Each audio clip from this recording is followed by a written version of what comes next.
ចូលមកដល់ភេទទី7យាយអាំបេះត្រូវគេចាប់បានថាជាអាបតាគាត់នឹងលាក់បាំងរឿងនេះដល់ពេលណាទៀតឥឡូវយើងមកមើលពីលោកស្រីទេវីនេះវិញក្រោយពីឲ្យគ្រូគុណគួរមើលពីជោគជតាកូនរបស់ខ្លួនតើគាត់មានអារម្មណ៍បែបណានៅមិននៅនាំគ្នាទៅទីនាំតែសៅមងចិនទាយចុះទាយឡើងថាកូនរាជិនីមិនបានការជាមួយក្មួយសិទ្ធិវង្សអំពងចេះតែជឿរឿងបែបនេះទៅកាន់ហើយទៅមកពីណានឹងបានជាមកដល់ផ្ទះភ្លាមមករោបែបនេះនោះគឺមកពីខាងក្រៅណាបងអំពរគេនាំទៅរកគ្រូទាយមកពីជោគជតារបស់កូនយើងនិងរកថ្ងៃពេលវេលាល្អរបស់ពួកគេដែរតែបងមានដឹងដែរទីងថាគ្រូនោះទាយថាយ៉ាងម៉េចនោះអើមិនក៏មកសួរបងបែបនេះទៅវិញក្រែងអូនជាអ្នកទៅអូនគួរតែដឹងមិនអញ្ចឹងអីគឺអញ្ចេះណាបងគ្រូទាយនោះទាយថាកូនយើងមិនមែនជាគូព្រេងរបស់ក្មួយសិទ្ធិវង្សទេហើយបើយើងនៅតែជជែករៀបចំឲ្យពួកគេច្បាស់ជាមានគ្រោះដល់ជីវិតហើយចុះបើគ្រូទាយថាបែបនោះតើគ្រួសារខាងអ្នកស្រីអពគេគិតបែបណាទៅខ្ញុំមើលទៅអ្នកស្រីអំពងដូចជាជឿសុបណាស់មិនដឹងជាស្អីទេទៅជឿរឿងបែបនេះឬគ្រូទាយស្អីអស់នោះនេះបើគេជឿមែនហើយគេបញ្ឈប់ពិធីយើងនឹងមិនខ្មាស់គេស្លាប់មិនខានទេអីបងហើយនេះតែជឿរឿងបែបនេះទេមែនទេតែមិនដឹងថាជាធ្វើយ៉ាងម៉េចបើគេសម្រេចយ៉ាងណាក៏តាមតែគេតាហើយខ្មាស់គេធ្វើអីទៅអូនខាងយើងក៏មិនមានខាត់បងអីដែរកូនយើងនៅតែជាកូនយើងតាខ្មាស់គេណាបងអ្នកណាក៏ដឹងថាកូនយើងនៅក្មួយសិទ្ធិវង្សចិត្តភ្ជាប់ពីហើយគ្រូទាយនោះមកថាទាយអីបែបនេះតែចាំមើលខាងគេឆ្លើយមកសិនទៅអូនមកពិបាកចិត្តធ្វើអីទៅរឿងបើវាបំរុងនឹងកើតទុកខុសបែបណាក៏នៅតែកើតបានដែរហើយចុះកូនរាជិនីវិញនោះទៅណាហើយឃើញតែក្រៅជាមួយនឹងជឿនមិនដឹងថាជាមានការអីនោះទេឲ្យនៅផ្ទះមិនចេះនៅផ្ទះទេកូននេះមិនសប្បាយចិត្តសោះបើកុំតែទៅទាញក៏មិនគិតច្រើនបែបនេះដែរហើយ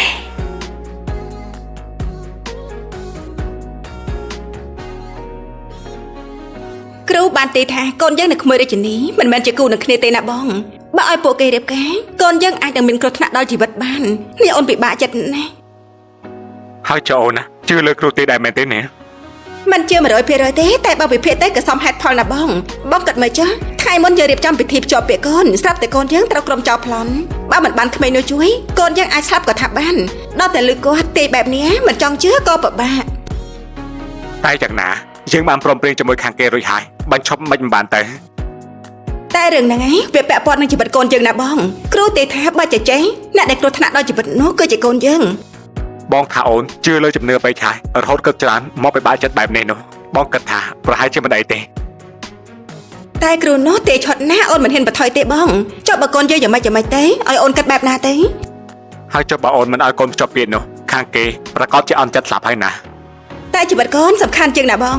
ណាមួយអូនគិតថាខាងគ្រួសារក្មួយរាជិនីប្រកាសជាយល់ពីបញ្ហានេះអញ្ចឹងចុះបងថាយើងចាំទូចិត្តកូនប្រុសយើងវិញតែបើគេព្រមឬមិនព្រមតាមកូនវិញទៅណានេះលើថាយកប្រាក់ទៅជូននាងម្នាក់ដែលបានជួយមិនទាន់មកវិញទៀតមែនទេអូនោះគាត់មកដល់ល្មមមកកុំមកខាងនេះសិនមកពុកមានរឿងសំខាន់និយាយជាមួយបន្តិចណា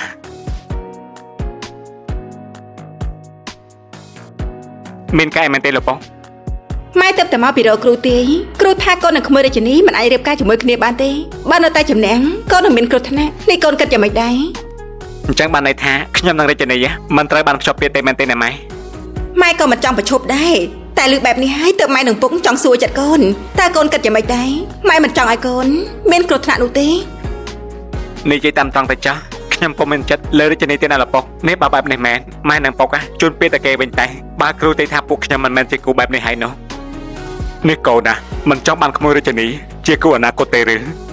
កាលពីមុនក្នុងចិត្តកូនរៀងសពេចសពិលដែរតែពេលនេះកូនជួយច្បាស់ហើយថាកូនស្រឡាញ់ណាននោះមិនអីទេពុកម៉ែចំពោះខ្ញុំបើបញ្ចប់ក៏គ្មានបញ្ហាអីដែរខ្ញុំខ្លាចតែខាងគេត្រូវខកចិត្តទេបងព្រោះបើមើលតាមចិត្តរបស់ទេវីគេពិតជាចង់ភ្ជាប់សាច់ឈាមជាមួយយើងណាហើយអូនណាក៏ដូចគ្នាតែធ្វើម៉េចបើយើងលេងថាមកបែបនេះនោះតែចំពោះកូនវិញពេលដឹងថាបែបនេះខ្ញុំហាក់ដូចជាបានធូរណាម៉ែព្រោះដូចថាមុនអញ្ចឹងខ្ញុំមិនបានមានចិត្តលើរាជិនីនោះទេសម្រាប់អញ្ចឹងចុះយើងប្រាប់ហេតុផលគេទៅណាអូនបងគិតថាគេប្រតិយមមកខាងនោះទេបានហើយបងទៅមើលការងារសិនហើយអញ្ចឹងនោះ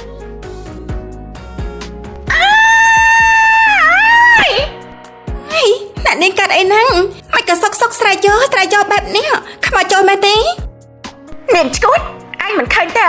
ថាលោកសិទ្ធិវង្សថាបែបណាមកកាន់យើងនោះមិនផ្ដល់កិត្តិយសឲ្យខ្ញុំមើលមកខ្ញុំមិនស្មើមីសម្រែតនោះអញគិតតែមើលថាវាសមដែរទេតែលោកសិទ្ធិវង្សដូចជាចូលចិត្តនាងនោះណាតែគាត់ស្រឡាញ់នាងមូតាទេដឹងណានាងមិនអាចទេយើងមិនព្រមទេនាងនោះវាគ្មានអីមកប្រៀបផ្ទឹមជាមួយយើងបាននោះទេលោកសិទ្ធិវង្សគ្មានថ្ងៃចាប់អារម្មណ៍ជាមួយវាទេចាអ្នកនាងមិនមើលទេគាត់និយាយថាចង់រាប់អានជាមួយនាងមូតានោះខ្ញុំថាបើបដ ாய் លោកសិទ្ធិវង្សអាចទាំងលងស្រឡាញ់នាងមូតាក៏ថាបានព្រោះនាងនោះសម្រស់ក៏មិនចេះអ្នកនាងដែរ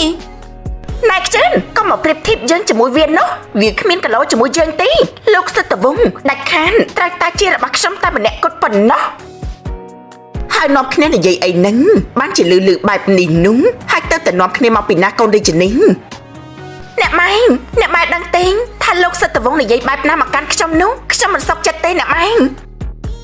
គេថាអីឲ្យកូនទិញនេះទៅជួបគេមែនទេប៉ិតមែនហើយខ្ញុំទៅផ្ទះនាងមូតាំងព្រោះលោកសិទ្ធិវង្សទៅរកវាអ្នកម៉ែដឹងទេលោកសិទ្ធិវង្សចង់រាប់អានជាមួយវាថែមទាំងនិយាយមិនឲ្យតម្លៃមកកាន់ខ្ញុំទាំងដែលខ្ញុំនេះចិត្តខ្លាចជាគូដណ្ដឹងរបស់គេនិយាយកាន់ជើងនាងនោះខ្ញុំសុខចិត្តទេម៉ែហើយបើមិនសុខចិត្តកូនគិតធ្វើយ៉ាងម៉េចទៅនេះម៉ែកំពុងតែពិបាកចិត្តរឿងនឹងហើយណាកូនម៉ែពិបាកចិត្តរឿងអីទៅហើយចូលទៅរកគ្រូទាយនោះតែយ៉ាងម៉េចទៅហើយបានពេលវេលាល្អថ្ងៃណាទៅខ្ញុំមិនចង់នៅបែបនេះទេបើលោកសិទ្ធិវង្សបានភ្ជាប់ពាក្យជាមួយនឹងខ្ញុំនឹងមានសិទ្ធិលើជីវិតគេភ្ជាប់ពាក្យអីទៅគ្រូទាយថាឯងនឹងក្មួយសិទ្ធិវង្សមិនមែនជាគូនឹងគ្នាទេមិនអាចរៀបការជាមួយគ្នាបានទេហ្នឹងហើយលោកស្រីអំពរវិញនោះក៏កំពុងតែពិចារណាលើរឿងនេះស្រួលមិនស្រួលគេមិនឲ្យកូនគេមកយកកូនរាជនីឯងក៏ថាបានថាម៉េចគ្រូទាយថាមិនមែនជាគូអញ្ចឹងមែនទេមិនអាចទេពួកយើងបានព្រមព្រៀងគ្នាអស់ហើយខ្ញុំមិនព្រមទេណាអ្នកម៉ែព្រមព្រៀងហើយវាយ៉ាងម៉េចបើខាងគេមិនមកនោះអំពរមិនដឹងជាស្អីទេជឿសុបលើរឿងគ្រូទាយនោះគ្រូទាយនោះថាពួកកូនយកគ្នានឹងមានគ្រោះដល់ជីវិតមានម្នាក់ត្រូវស្លាប់ម៉ែគិតថាអំពងគេប្រកាសជាមិនឲ្យកូនគេមករៀបការជាមួយកូននោះទេ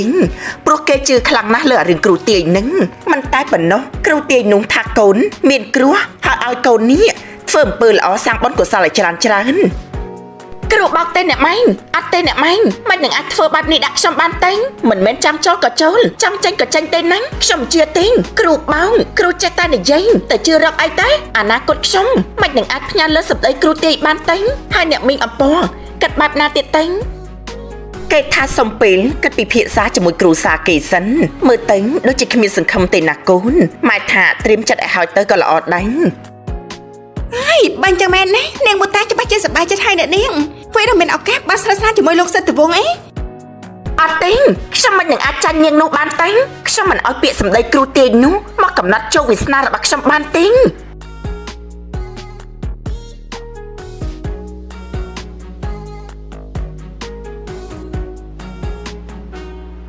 នៅក្នុងភូមិចាងពិតជាមានអាបមែនទេលោកយាយហើយថ្ងៃមុននោះជឿប្តីនឹងតូនក៏មកចោទយាយថាជាអាបទៀតមិនក៏គេមកចោទយាយបែបនេះលោកយាយកុំគិតច្រើនអីណាគេគិតយ៉ាងណាក៏ស្រេចតែគេទៅព្រោះយើងមិនអាចហាមការគិតរបស់គេបានទេណាចៅហើយចុះចៅឯងវិញនោះគិតយ៉ាងម៉េចដែរតែខ្ញុំខឹងពោគេពេលប៉ាប៉ាកិត្តិយសយ៉ាងណាលោកយាយសុកក៏ត្រូវគេមកសួរនាំរឿងអាមហើយចោទថាជាយាយទៀតនេះយាយមិនខឹងទេទេយ៉ាងម៉េចអាខឹងនឹងវិចេតខឹងហើយតែដូចថាអញ្ចឹងទៅហាមគេធ្វើអីបានទៅបានហើយចៅឈប់និយាយពីរឿងនេះទៅហើយចុះនេះយាយគេថាបាត់ឃើញអាប់នោះវាជារឿងពិតដែរទេនេះមិនអាពិតមែនដែរទេលោកយាយយាយក៏មិនដឹងដែរបានហើយនៅតែនិយាយដដែលរឿងអាប់នឹងធ្វើអីទៅមានឬក៏មិនមានដឹងត្រឹមថាវាមិនអាចមកធ្វើអីចៅទៅគឺបានហើយនេះលោកយាយនិយាយថាម៉េចនេះលោកយាយនិយាយមកដូចជាដឹងពីអាប់ច្បាស់អញ្ចឹងគ្មានទេបានហើយយាយថាឈប់និយាយពីរឿងនេះទៀតទៅមានអីធ្វើក៏ទៅធ្វើទៅហើយ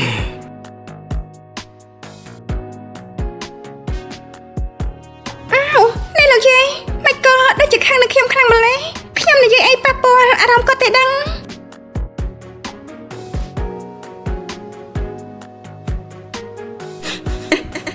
នេះមិនក៏ខ្ញុំមកមានកម្មជាប់ខ្លួនបែបនេះតើជាតិមុនខ្ញុំបានសាងកម្មអ្វីទៅបានជាតិនេះត្រូវមកជួបរឿងបែបនេះអាព្រីអាប់ឈួតមិនក៏ឯងមកស្ថិតក្នុងរូបកាយរបស់យើងបែបនេះបាទថ្ងៃណាមួយ ចៅមូតាដឹងការពិតតើឲ្យគេរស់បែបណាទៅតើខ្ញុំគូតែធ្វើបែបណាទៅព្រាយអាបឯងចេញពីរូបកាយយើងភ្លាមទៅខ្ញុំចង់បានជីវិតដូចកាលពីមុនមកវិញខ្ញុំមិនចង់នៅតែបែបនេះទេ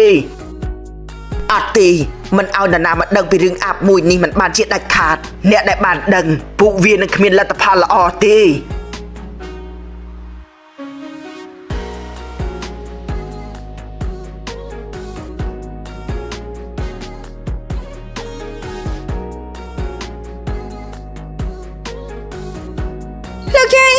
លោកយាយខាងខ្ញុំទេអត់ខ្ញុំសុំតបផងណា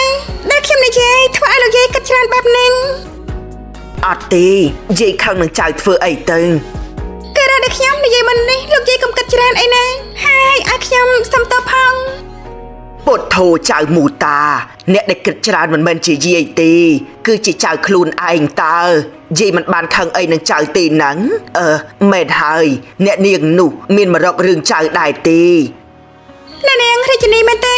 អត់ទេយាយការដែលនាងធ្វើព្រោះតែនាងហៅហើយមនុស្សដែលនាងស្រឡាញ់តែយើងក៏បាននិយាយគ្នារួចហើយគេមិនមកធ្វើអីខ្ញុំទៀតទេបើនាងធ្វើអីចៅប្រាប់យាយហ្នឹងកុំខ្លាចមនុស្សបែបនោះបើយើងកាន់តែខ្លាចពួកគេកាន់តែបានចិត្តត្បិតតែពួកយើងជាអ្នកក្រពិតមែនក៏មិនមានន័យថាត្រូវខ្លាចពួកគេឲ្យពួកគេមកជិះជាន់តាមចិត្តបានឡើយចាលោកយាយខ្ញុំមិនចង់ទៅពាក់ព័ន្ធជាមួយព័ត៌មានអនុទេគេរត់តែគេចារត់តែយើងទេតែលោកយាយមិនបាច់បារម្ភទេអញ្ចឹងល្អហើយកុំគិតច្រើនអីហ្នឹងយាយមិនបានខឹងឬក៏អន់ចិត្តនឹងចៅនោះទេមានអីធ្វើក៏ទៅធ្វើចោះហ្នឹង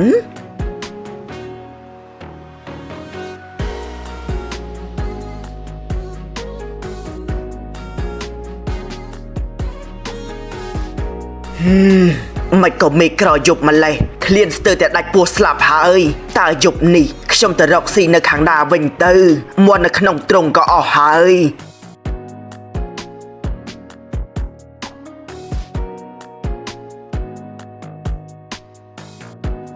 ឆាប់សិនមកតា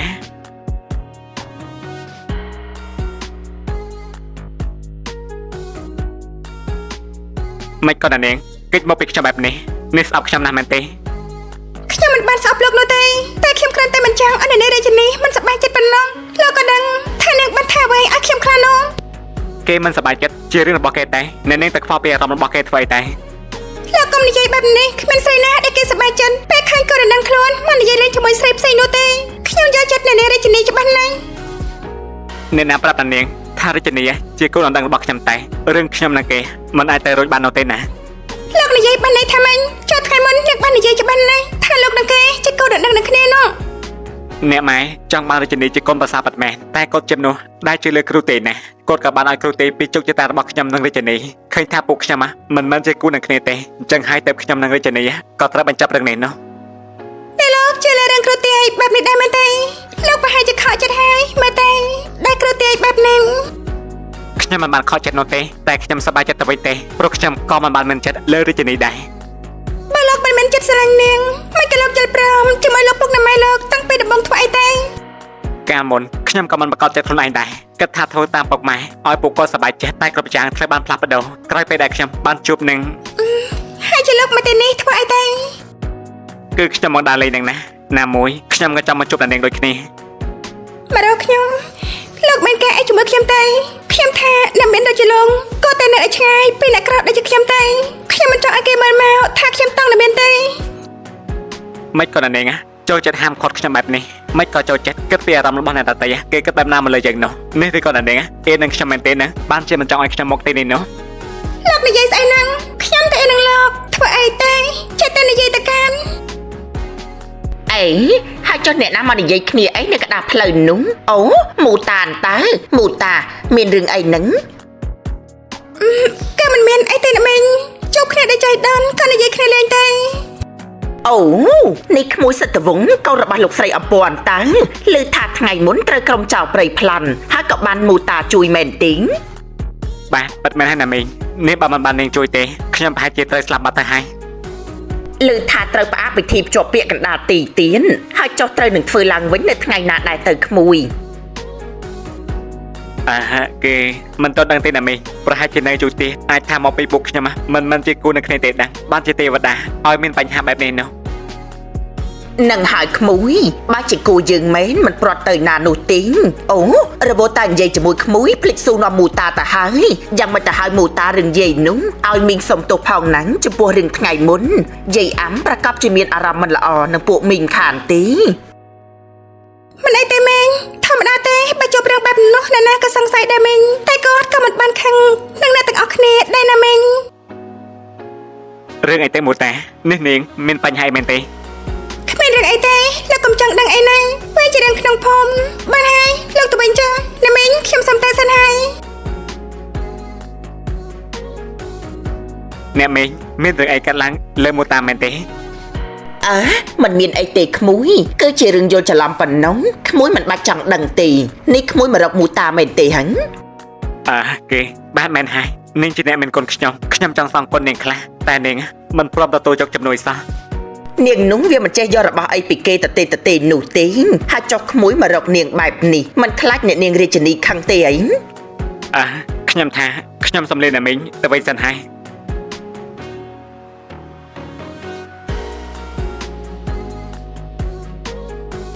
អេពីអ្នកនេះយ៉ាងម៉េចនឹងដូចជាមិនស្រួលសោះសង្ស័យតែបាត់ទៅជាមួយគ្នាពេញមួយយប់បាននេះបាននោះជាមួយគ្នាបាត់ទេដឹងបានជាស្កាត់មកជួបគ្នាបែបនេះនោះ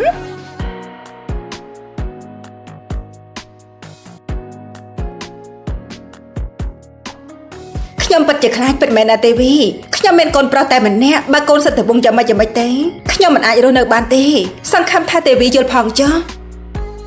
នេះខ្ញុំថាអំពងជឿលើគ្រូទាយងប់ងល់ពេកហើយរឿងភ្ជាប់ពាក្យកូនធំប៉ុនមីងមកបញ្ឈប់ក៏ព្រោះតែសម្ដីគ្រូទាយប្រមាណម៉ាន់វាមិនសមទេហ្នឹងហើយអ្នកដែលរងការអាម៉ាំងក៏ជាកូនស្រីរាជិនីដែរ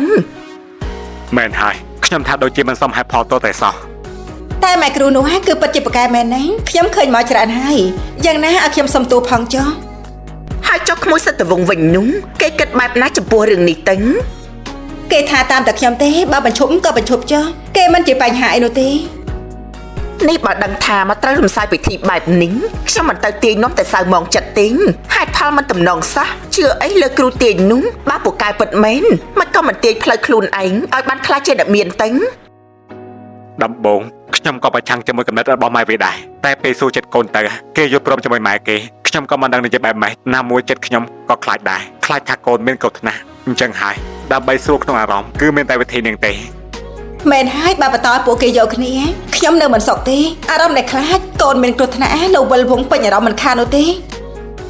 សម្រាប់សម្រួលក៏នៅតែបែបនេះបានហើយអញ្ចឹងក៏អញ្ចឹងទៅហើយក៏មកនិយាយថាស្ដាយក្រោយអសោះហ្នឹងព្រោះកូនរាជិនីមិនខ្វះទេអ្នកដែលចង់បាននោះ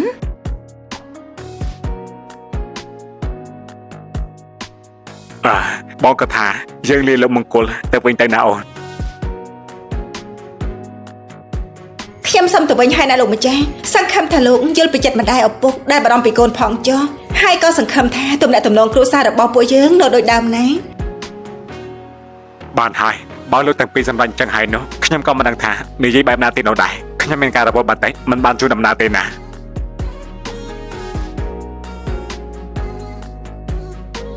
មើលទៅលោកទាំងពីរមិនសប្បាយចិត្តនឹងរឿងនេះទេណាអូន ហើយតាមតែពួកគេទៅបងជីវិតកូនសំខាន់ជាងខ្ញុំជឿលើពាក្យគ្រូទាយនោះពិតមែនណាបងព្រោះឲ្យហេតុបែបនេះហើយនោះជីវិតកូនសំខាន់ជាងបើចេះហើយកូនយើងស្លាប់មិនមែនកូនគេមិនទាំងដឹងអារម្មណ៍យើងទេតោះទៅវិញទេ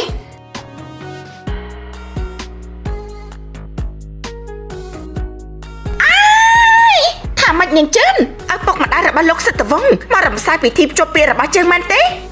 មិនក៏ពួកគេធ្វើបែបនេះបានតែ ក្រោមហេតុផលថាស្ដាប់សម្ដីគ្រូទេពេកបើបន្តនឹងមានគ្រោះថ្នាក់ដល់ជីវិតចឹងហើយតំណំគ្នាមកនិយាយនោះ ហើយចុះលោកពុកអ្នកម៉ែវិញនោះពេលគេមករំសាយពិធីភ្ជាប់ពាក្យបែបនេះតើពួកគាត់និយាយបែបណាទៅវិញទៅនាងជឿន មាននិយាយអីក្រៅពីយល់ព្រមនោះបើខាងប្រុសគេមកនិយាយបែបនេះទៅហើយតើមិនព្រមក៏ត្រូវតែព្រមនេះមិននឹកស្មាត់ថាមនុស្សស្អាតដូចជាអ្នកនាងរាជិនីត្រូវប្រោះបោះបង់ស្ទោះ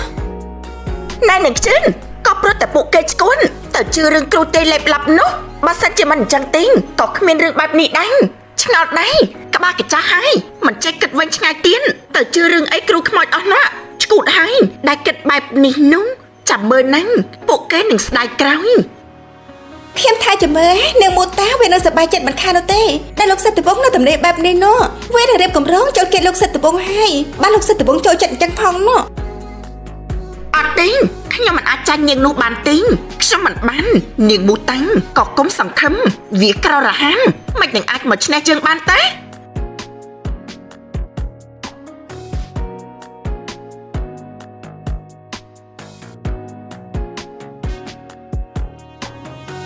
នេះលោកយាយបាត់តាណាហើយស្មានតែនៅក្នុងផ្ទះហើយតែ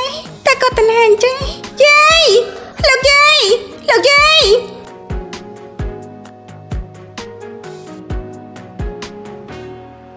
មកមើលពីយាយអាម្នាក់វិញកំពុងតែសងំឆៃមុននៅកំពតទៅឯនេះ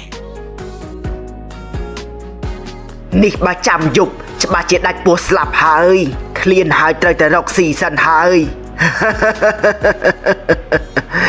នេះសំណាងណាស់ដែលរកបានមន់មួយពិតជាឆ្ងាញ់របស់គេមែន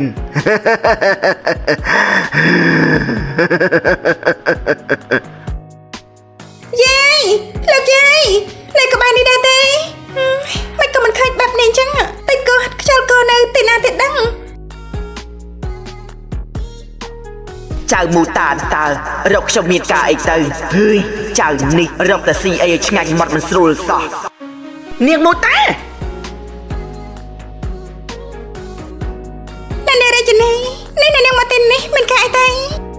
យ៉ាងម៉េចខ្ញុំមកមិនបានមែនទេទីនេះរបស់ផ្ដាច់មុខរបស់នាងមែនទេនាងប្រាពិធីផ្លឹងងងឹតអីខ្លះទៅដាក់លោកសិទ្ធិវង្សបានជាគេផ្លាស់ប្ដូរលឿនបែបនេះនោះ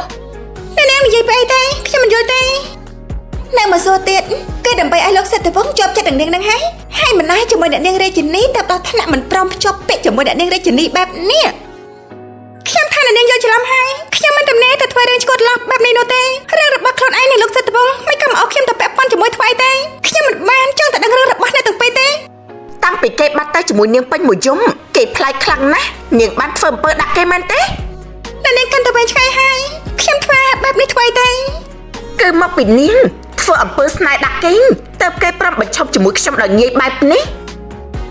ខ្ញុំថានាងលប់សតិដល់ថ្នាក់គិតទៅរវាយចាត់គេតែផ្ដេសតែផ្ដាស់ហើយមកទៅនោះយ៉ានាងមកពេលនិយាយចាស់បើហិនណាដល់ចាំមិនខ្លាចបាត់របស់នាងស្ទោះខ្ញុំថាដល់តែនាងឈប់ភ្លាមហ្នឹងចង់ធ្វើអីចៅរបស់យើងទៀតហើយយាយនិយាយទៅមកពីណាហ្នឹងខ្ញុំខំតែដល់រកនេះពួកនាងចង់មករករឿងចៅរបស់យើងទៀតហើយមែនទេមិនក៏ចេះតែតាមរំខានចៅខ្ញុំបែបនេះហឹង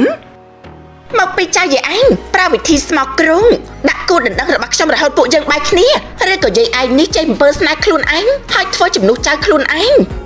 ឈប់ភ្លាមបិទមាត់របស់នាងភ្លាមទៅឈួតទេមែនទេបានជាមកចោតប្រកាន់គេបែបនេះនោះវិយាតអន់បែបនេះតើប្រុសណាគេមកយកនោះបើខ្ញុំជាប្រុសម្នាក់នោះក៏ខ្ញុំមិនយកស្រីដូចជានាងដែរណែយាយកចាស់តិចផ្ទះមិនដឹងចាស់ឥឡូវណាក៏មកចង់ខ្លាំងជាមួយខ្ញុំនោះដឹងទីថាពុករបស់ខ្ញុំមានអំណាចបែបណានោះចង់ដេកគុកទាំងយាយទាំងចៅមែនទេសាម៉ែនាងមករករឿងពួកខ្ញុំមិនស្ទោះពួកខ្ញុំនៅតែពួកខ្ញុំទេហើយនាងមកចោទខ្ញុំថាជាគូស្នេហ៍ឯណាផតាំងនោះលោកយាយខ្ញុំថាយើងទៅផ្ទះវិញទេនាងរាជនីរឿងរបស់នាងលោកសិទ្ធិវង្សមិនពាក់ព័ន្ធនឹងខ្ញុំទេឈប់រំខានខ្ញុំទៀតទេត្រូវឈប់មកទីនេះទៀតបើមិនចង់មានបញ្ហាកុំធ្វើឲ្យខ្ញុំខឹងជាងនេះទៀតឲ្យសោះហ្នឹងតោះចៅមូតាហើយចង់ធ្វើស្អីយើងស្មានតែខ្លាចមែនទេបើខ្លាំងបញ្ញាប់ទៅធ្វើឲ្យតាម៉ាយាអាម៉ានិយាយមើលតែខ្លួនឯងហ្នឹងមិនកម្លាំងខ្លាំងចឹងណានាងមិនគួរតែសម្លុតយាអាមស្ទោះនាងខ្ចិនបាត់មករបស់ឯងភ្លាមតាយើងមិនខ្លាញ់យើងមែនទេដែលខ្លាចពួកគេនោះណាបានហើយបញ្ញាប់ទៅវិញ